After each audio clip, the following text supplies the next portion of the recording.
Hi hello' guys, আজি আপোনালোকক এটা নতুন ভিডিঅ'লৈ মই স্বাগতম জনাইছোঁ। আজিৰ ভিডিঅ'টোত আমি আমাৰ টিহুতে ওচৰতে আমাৰ টিহুৰ পৰা আমাৰ ঘৰৰ পৰা ক'ৰবাত 1 কিলোমিটাৰ 1.5 কিলোমিটাৰমান হ'ব, তালৈ যাম। তালৈ কিছুমান বস্তু বনাই তাত মানে আমাৰ টিহুৰ এইটো আপোনাৰ এটা সেই বুলি ক'লোঁ, গৰ্ব বুলি ক'লোঁ। তাত কি বনাই আপোনাক সকলোবিলাক দেখাম। আমি অলপ আগুৱাই পেলাই আপোনাক ক'ম ক'ত যাম, কিয় যাম, বস্তুখিনি এইখিনিও ক'ম। অলপ আগুৱাই লওঁ।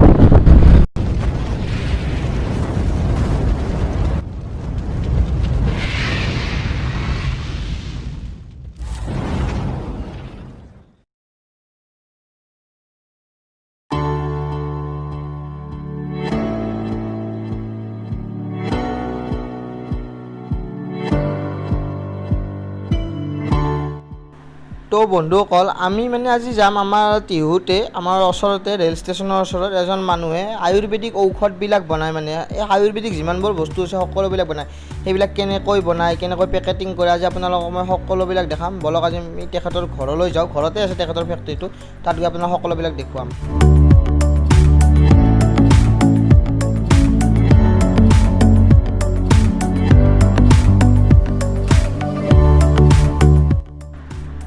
আমি তেখেতৰ ঘৰলৈ যোৱা ৰাস্তাটো সোমালোঁ। এতিয়া তেখেতৰ ঘৰলৈ গৈ আপোনালোকক সকলোবিলাক দেখাম, তেখেতৰ লগত কথা পাতিম কেনেকৈ কি বনায়। বলক।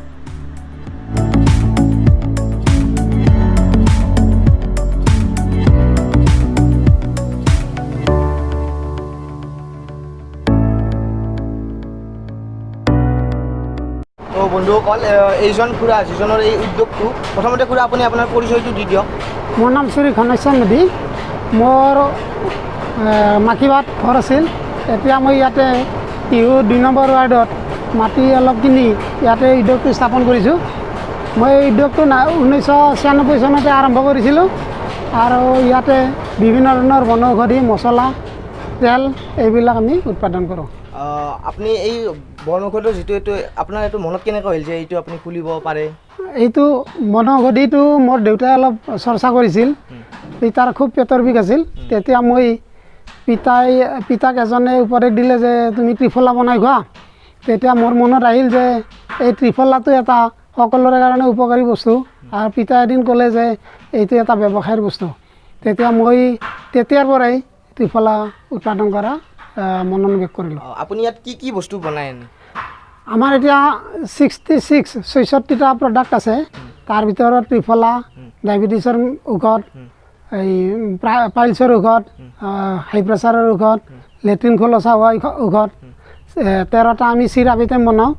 এনেকৈ টোটেল 66টা প্ৰডাক্ট আমি কৰোঁ। আপোনালোকৰ ইয়াত কেনেকৈ বনায় সেইবিলাক সকলোবিলাক আপুনি দেখাব আমাক এতিয়া? এইটো চাব পাৰিব। আমাৰ গোটেই চিষ্টেমটো দেখা পোৱা যাব। ইয়াতে সকলোবিলাক বস্তু পুৰা নিশ্চয় সেইবিলাক কৰা ইয়াতে মিলিং কৰা হয়। আমি 3 ফেজ লাইন লৈছোঁ। এই 3 ফেজ লাইনত এইটো এটা হাম্বাৰ টাইপ আমাৰ মেচিন।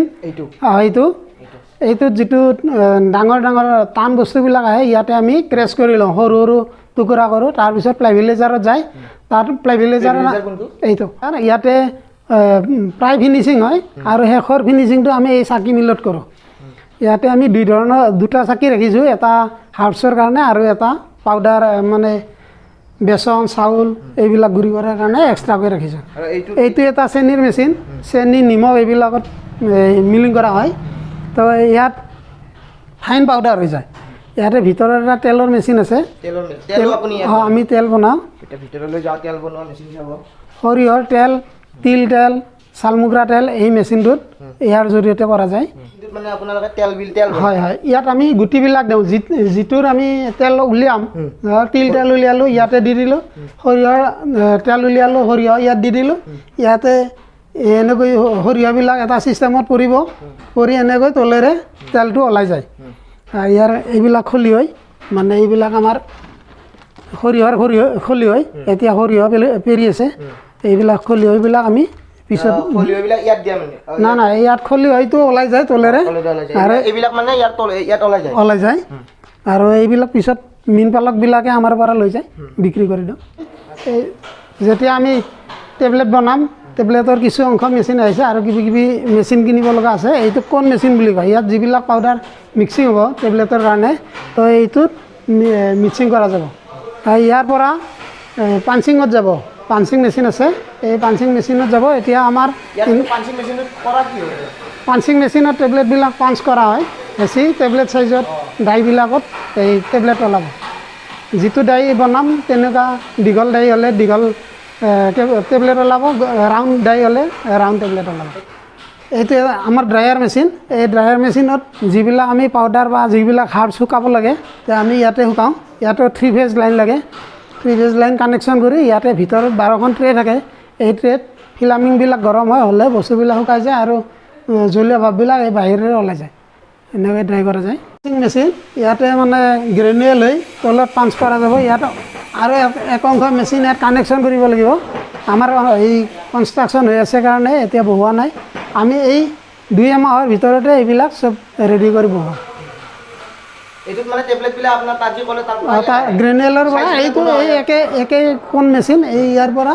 ইয়াত পাউডাৰটো ইয়াতে দিয়া যাব আৰু ইয়াতে পাউডাৰটো দি দিম আৰু ইয়াতে এটা পাঞ্চ মেচিন আৰু এক্সট্ৰাকৈ থাকিব ইয়াৰ পৰা গ্ৰেনুৱেল হৈ পাঞ্চত আহিব তেনেকৈ আমি এইটো টেবলেট বনাওঁ এইটোৰ মত পেকেজিং কৰা হয় চাওকচোন ইয়াত পেকেজিংবিলাক কৰি আছে এনেকৈ পেকেজিংবিলাক এতিয়া খুৰা সুধিম আমি কেনেকৈ পেকেজিংবিলাক কৰে বা কি কৰে তো খুৰা ইয়াত পেকেজিংবিলাক কেনেকৈ কৰা হয় আমি ইয়াতে পেকেজিংবিলাক কৰোঁ মেনুৱেলি পেকেজিংবিলাক হয় আৰু চিৰাপবিলাক আমাৰ এই মেচিন আছে তাতে মেচিন কোনটো এইটো ফিলিং হয় তাত যেতিয়া আমি চিৰাপবিলাক বনাওঁ এইবিলাক ৰেডি কৰি তাত হাফ লিটাৰলৈকে আমাৰ পেকেজিং হয় 100 গ্ৰামৰ পৰা হাফ লিটাৰলৈকে হয় আৰু বাকী কিছুমান আমি মেনুৱেল কৰিব লগা হয় সেইবিলাক মেচিনত নাহে এইবিলাক চাবোন ব্ৰাছ 200 গ্ৰামৰ চাবোন ব্ৰাছ এনেকৈ মেনুৱেল কৰা যায় এই অৰ্ডাৰ অনুপাতে মালবিলাক বনাই দিয়া যায় এইটো হনি এইটো কি এইটো মৌ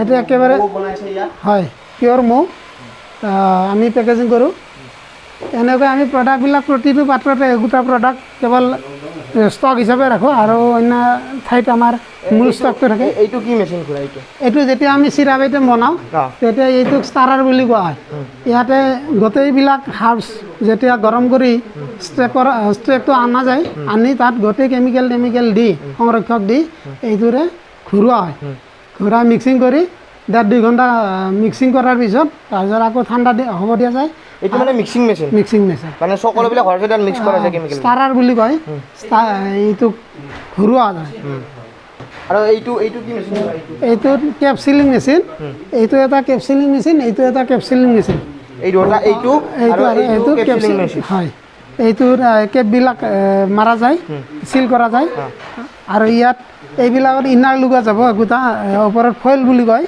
প্লাষ্টিক ফইল যাতে হাৱা নোসোমায় এই এনেকৈ এইবিলাক পেকেজিং কৰা যায় চাবোন ব্ৰাছৰ মূল উপাদান হৈছে আমলখি ইয়াৰ আমলখিৰ লগত 47 অন্যান্য দিয়া যায় তাৰ ভিতৰত জালুক পিপলি আদা বংশলোচন কাবাব চেনি জাইফল জৈত্ৰিক জ্যেষ্ঠমধু এনেকুৱা মৌ তিল তেল টোটেল 47 বিধ মানে ইনগ্ৰিডিয়েণ্টছ থাকে তাৰ ভিতৰত মূল ইনগ্ৰিডিয়েণ্টছ হৈছে আমলখিটো বইল কৰি লোৱা যায় তাৰ পৰা গুটিবিলাক উলিয়াই এইটোক মণ্ড বনোৱা যায় মণ্ডটো আকৌ ষ্টাৰাৰত দি ইয়াক একেবাৰে মিহি কৰা যায় মিহি কৰি এইটোক আকৌ তিল তেলেৰে বইল কৰা যায় বইল কৰাৰ পিছত তাত ঘি অন্যান্য বস্তু গোটেই মছলা পাতি দি সংৰক্ষক দি এইটো চাবোন ব্ৰাছ শেষত তৈয়াৰ হয় আপোনালোকে এইবিলাক বটলবিলাক যি আছে আপোনালোকে বেলেগৰ পৰা আনে নিজে প্ৰস্তুত নাই এই বটলবিলাক বনোৱা বেলেগ ইণ্ডাষ্ট্ৰি আছে সেই ইণ্ডাষ্ট্ৰিৰ পৰা আমি কিনি আনো আমি অৰ্ডাৰ দিওঁ আৰু ইয়াতে আমাৰ নিজৰ মূল এইটোত অসম প্ৰাকৃতিক উদ্যোগ লিখা থাকে ই gas acidity constitution triphala powder gas acidity কনষ্টিটিউশ্যনৰ কাৰণে ই মহৌষধ ইয়াৰ দৃষ্টিশক্তি বৰ্ধনৰ কাৰণে স্কিনৰ কাৰণে মেমৰি শক্তিৰ কাৰণে ই ইমানেই উপকাৰী পেটত যি আমাৰ 2 ধৰণৰ অগ্নাশয় থাকে বৃহৎ অগ্নাশয় ক্ষুদ্ৰ অগ্নাশয় ইয়াত থকা জামবিলাক এই ত্ৰিফলাই নাইকিয়া কৰিব পাৰে স্কিনৰ বিভিন্ন সমস্যা দূৰ কৰিব পাৰে দাঁতৰ সমস্যা ইয়াত যিহেতু গোটেইকেইটা চি ভিটামিনযুক্ত ফল এইকাৰণে এই দাঁতৰ সমস্যাৰ পৰা আৰম্ভ কৰি পেটৰ সকলো ৰোগ নাইকিয়া কৰাত এই ত্ৰিফলাই অতি গুৰুত্ব প্ৰদান কৰে এইটো এটা আমাৰ কালমেঘ চিৰাপ ইয়াৰ মূল উপাদান হৈছে কালমেঘৰ পৰা ইয়াত বিভিন্ন ধৰণৰ আৰু ইনগ্ৰিডিয়েণ্টছ দি এই কালমেঘ চিৰাপ বনোৱা হয় সৰু ল'ৰা ছোৱালীৰ পেলু কৃমি ডাঙৰৰ সৰু পেলু আৰু সৰু ল'ৰা ছোৱালীয়ে খাবলৈ মন নকৰে, একেবাৰে অভোক অভোক লাগি থাকে, তেওঁলোকে যদি এই কালমেঘ চিৰাপ খায়, আপু কালমেঘ চিৰাপ খায়, তেওঁলোকৰ এনেকুৱা ভোক লাগিব মাক দেউতাকে খোৱা বুলি ক'ব নালাগিব। তেওঁলোকে এইটো হয় হয় আৰু লিভাৰৰ কাৰণে অতি উত্তম, মানে অতি উপকাৰী। এইটো এটা আমাৰ আপু কাফানটাক চিৰাপ। ইয়াত কাহ কফ এজমেটিক বুকুৰ মানে উশাহ নিশাহ লওঁতে কষ্ট পোৱা কফজনিত যিমান বেমাৰ থাকে এই দৰৱটোৱে কমপ্লিট নাইকিয়া কৰে। এইটো আমাৰ এটা ব্লাডৰ চিৰাপ। ই হিমগ্ল'বিন যিবিলাকৰ কমি যায়, ৰক্তহীনতা বুলি কোৱা যায়, এই হিমগ্ল'বিন খুব বঢ়ায়। ইয়াত বিভিন্ন ধৰণৰ ইনগ্ৰিডিয়েণ্টছ দিয়া আছে, ফৰ্মুলেশ্যন কৰা আছে। ই তেজ বঢ়াব, ব্লাডত যিমান স্কিনত যিমান খৰ খুজতি এলাৰ্জি হয়, তো এইটো খালে পূৰা তেজ চাফা কৰি এই খৰ খুজতি এলাৰ্জিবিলাক কেতিয়াও হ'ব নিদিয়ে। এইটো আমাৰ এটা কেলচিকা বুলি আপু কেলিচিকা চিৰাপ বনাইছোঁ। এই কেলিচিকা চিৰাপে জইনত যিটো কেলছিয়াম নাইকিয়া হয়, মটমটে শব্দ উঠে, তলত বহিলে ওপৰত বহিলে মানে শব্দ আহে, এই কেলছিয়াম চিৰাপ খালে এই শব্দবিলাক নাইকিয়া হয়। হয়, তেওঁলোকে এইটো খাব পাৰে, সকলোৱে খাব পাৰে। এটা আমি মেমৰি চিৰাপ বনাইছোঁ, সৰু ল'ৰা ছোৱালীৰ মেমৰিৰ কাৰণে খুবেই ভাল, যিবিলাকৰ টোপনি খুব কম হয়। এইটো ব্ৰেইনফাষ্ট নাম ৰাখিছোঁ, আপু ব্ৰেইনফাষ্ট চিৰাপ। এই মেমৰি শক্তি বৰ্ধনৰ কাৰণে অতি উত্তম। এইটো এটা আমাৰ গেছৰ চিৰাপ আছে, এইটো গেছবাই চিৰাপ, আপু গেছবাই চিৰাপ। পেট ফুলি থকা, বদহজম হোৱা, খাবলৈ ৰুচি নাই, অকালি ভাৱ অহা, বমি ভাৱ হয় বা বমি হয়, এই গেছবাই চিৰাপ 3 চামুচ খাই দিব, একেবাৰে ডাইজিন বা এচিলকৰ দৰে ই বহাই লৈ যাব। ই খুব হজম কৰাত সহায় কৰে। আপুনি এইবিলাক চব ইয়াতে বনায়? ইয়াতে বনাওঁ। আমাৰ কেমিষ্ট আছে, বটানিকেল ল'ৰা আছে, তেওঁলোকে হাৰ্বছবিলাক আমাক চিনাক্ত কৰি দিয়ে আৰু কেমিষ্টে ফৰ্মুলেশ্যনেৰে বনায়। আমি টেষ্ট কৰোঁ, লেবৰেটৰীত টেষ্ট কৰোঁ, আয়ুৰ্বেদিক কলেজত টেষ্ট কৰোঁ, বেটছ বাই বেটছ এইবিলাক টেষ্ট কৰা যায়। এইবিলাক দেখিছেনে? এইবিলাক সম্পূৰ্ণ প্ৰকৃতিৰ বস্তু। চাওকচোন, চাওক এইবিলাক এতিয়া খুৰাই আমাক কি ক'ব? এইবিলাক কি? এইটো গুলঞ্চ বুলি কয়। ইয়াৰ নাম বহুত কেইটা। ইয়াক সিদ্ধেলতা বুলিও কয়, গুলঞ্চ বুলি কয়, গিলৈ বুলি কয়, হিন্দীত ইয়াক গিলৈ বুলি কয়। ই ইমিউনিটি ছিষ্টেম বঢ়োৱাৰ কাৰণে খুব উপকাৰী। মানুহৰ যিটো গাৰ শক্তি কমি যায়, হাওঁফাওঁত উশাহ লওঁতে বহুত কষ্ট পায়, দুৰ্বল অনুভৱ কৰে, অস্থিৰ হৈ যায় মানুহজনে, ইয়াৰ যদি এই গিলৈ পাউডাৰ খায় বা গিলৈৰ ইয়াৰ ৰস উলিয়াই খায় বা গিলৈ চৰচ কোৱাত বনাই খায়, তেতিয়াহ'লে এই মানুহৰ ইমিউনিটি ছিষ্টেমটো, আমাৰ যে কৰোণা ভাইৰাছ এতিয়া হৈছে, তো এই কৰোণা ভাইৰাছৰ কাৰণে অতি উত্তম মানে খাদ্য। এই ঔষধ নহয়, হয়, বুজ কৰিব পাৰে। ইয়াৰ লগত যদি অশ্বগন্ধা দি দিয়ে, ইয়াৰ লগত যদি তুলসী দি দিয়ে, এইটো অশ্বগন্ধা শিপা, ইয়াৰ পাউডাৰ বনায় আৰু গিলৈ পাউডাৰ, তুলসী পাউডাৰ একেলগে মিক্স কৰি যদি ৰাতিপুৱা গধূলি 2 টাইম কৰি খায়, তেতিয়াহ'লে মানুহৰ যিটো ইমিউনিটি ছিষ্টেম ই বহুত আহি যায়। আৰু প্ৰায় এসপ্তাহমানৰ ভিতৰতে মানুহজন যে দুৰ্বল ভাৱ আছিল, আগত দুৰ্বল ভাৱ আছিল, সেই ভাৱটো এসপ্তাহমানৰ ভিতৰতে নাইকিয়া হৈ যায়। তো খুৰা, আপোনাৰ ইয়াত যদি কোনোবাই ডাইৰেক্ট আহিব খোজে যে এইটো বস্তু মোক লাগে, তেতিয়া আপুনি ইয়াত দিব? আমি ইয়াৰ পৰা দিওঁ। কিছুমানে যদি দোকানত বিক্ৰী কৰিব বিচাৰে, তেতিয়াহ'লে দোকানত বিক্ৰী কৰিব দিওঁ। কিছুমানে ইয়াৰ পৰা আনি আকৌ দোকানত দিব, তেওঁলোকে আমি তেনেকৈয়ে দিওঁ। বা কোনোবাই একেবাৰে ষ্টক ৰাখিব, তাৰপিছত হ'লচেলাৰক দিব, তেওঁলোকে হ'লচেলাৰে আৰু ৰিটেইলাৰক দিব, তেনেকুৱা ছিষ্টেমো আমাৰ আছে। বৰ্তমান আমাৰ যিটো এটা পৰিস্থিতি, মানে সকলোৱে এই আয়ুৰ্বেদিক ঔষধৰ ওপৰত মানে বেছিকৈ মানে প্ৰাধান্যটো নাই। আপুনি এতিয়া আছে না আগতে বেছি আছিল নে এতিয়া বেছি হৈছে আয়ুৰ্বেদিক? এতিয়া মাজতে বহুত কমি গৈছিল। অতীততো আয়ুৰ্বেদিক ঔষধেৰে চিকিৎসা কৰিছিল, ঋষিমুনিৰ দিনৰ পৰাই এই আয়ুৰ্বেদ চলি আহিছে।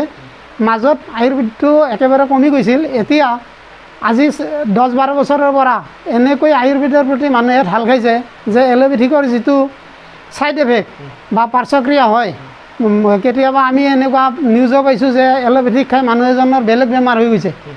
আয়ুৰ্বেদিকত এইটো সাধাৰণতে দেখা পোৱা নাযায়। আয়ুৰ্বেদিকত লাহে ধীৰে কাম হ'ব পাৰে, কিন্তু স্থায়ী কাম হয়। যে কাৰোবাৰ গেছৰ সমস্যা হৈছে, এলোপেথিক খাই দিলে হজম হৈ গ'ল, আকৌ 2-3 দিন পিছত তেনেকুৱা গেছ প্ৰব্লেম হ'ব পাৰে। আয়ুৰ্বেদিকে কি কৰে, এই আয়ুৰ্বেদিকে সম্পূৰ্ণভাৱে তাৰ ভিতৰত থকা যিমান জাম আছে চব উলিয়াই দি, টক্সিনবিলাক উলিয়াই দি আয়ুৰ্বেদিকে স্থায়ী সমাধান এটা দিয়ে। সেইকাৰণে এতিয়া আমি দেখিছোঁ যে আয়ুৰ্বেদিকৰ প্ৰতি মানুহে ঢাল খাইছে আৰু আয়ুৰ্বেদিকক 80% মানুহে বিশ্বাস কৰা হৈছে। আৰু খুৰা, আপোনাৰ ইয়াত কিমানজনমান মানুহে মানে কৰ্মৰত হৈ আছে? আমাৰ ইয়াত স্থায়ী কৰ্মচাৰী 9জন আছে। মাৰ্কেটত আমাৰ প্ৰায় 37জনমান ল'ৰা মাৰ্কেটিং কৰি আছে। এনেকৈ আমি প্ৰায় 45জনমান মানুহ প্ৰত্যক্ষভাৱে জড়িত হৈ আছোঁ। এইবিলাক কৰিবৰ কাৰণেতো চৰকাৰৰ পৰা কিবা এটা পাৰ্মিশ্যন লাগে, আপোনাৰ সেইবিলাক আছে? আমি গোটেইবিলাক পাৰ্মিশ্যন লৈছোঁ। হেচাই লাইচেঞ্চ আছে, ড্ৰাগছৰ লাইচেঞ্চ আছে, ইণ্ডাষ্ট্ৰীৰ পৰা লাইচেঞ্চ আছে, আমাৰ খোৱা পানীৰ লাইচেঞ্চ আছে, আমাৰ এইটো পলিউশ্যনৰ চাৰ্টিফিকেট আছে। এনেকৈ আমি আমাক যিখিনি প্ৰয়োজনীয় পাৰ্মিশ্যন চৰকাৰৰ পৰা আমাৰ লোৱা আছে। আৰু চৰকাৰৰ পৰা আপোনালোকে এই বস্তুটোৰ প্ৰাধান্য কিবা পাইছে মানে বস্তু এটাৰ পৰা চৰকাৰৰ পৰা কিবা অলপ? এতিয়াতো আমাৰ সৰু অনুষ্ঠান, অতি ক্ষুদ্ৰ উদ্যোগ, আমি চৰকাৰক তেনেকৈ আমাৰ দৰৱবিলাক ছাপ্লাই দিব পৰা এটা অৱস্থা হোৱা নাই। তথাপিও আমি চেষ্টা কৰিছোঁ, যদি চৰকাৰে আমাৰ দৰৱ বিচাৰে তেতিয়াহ'লে আমি দিবলৈ যৎপৰোনাস্তিক চেষ্টা কৰিম।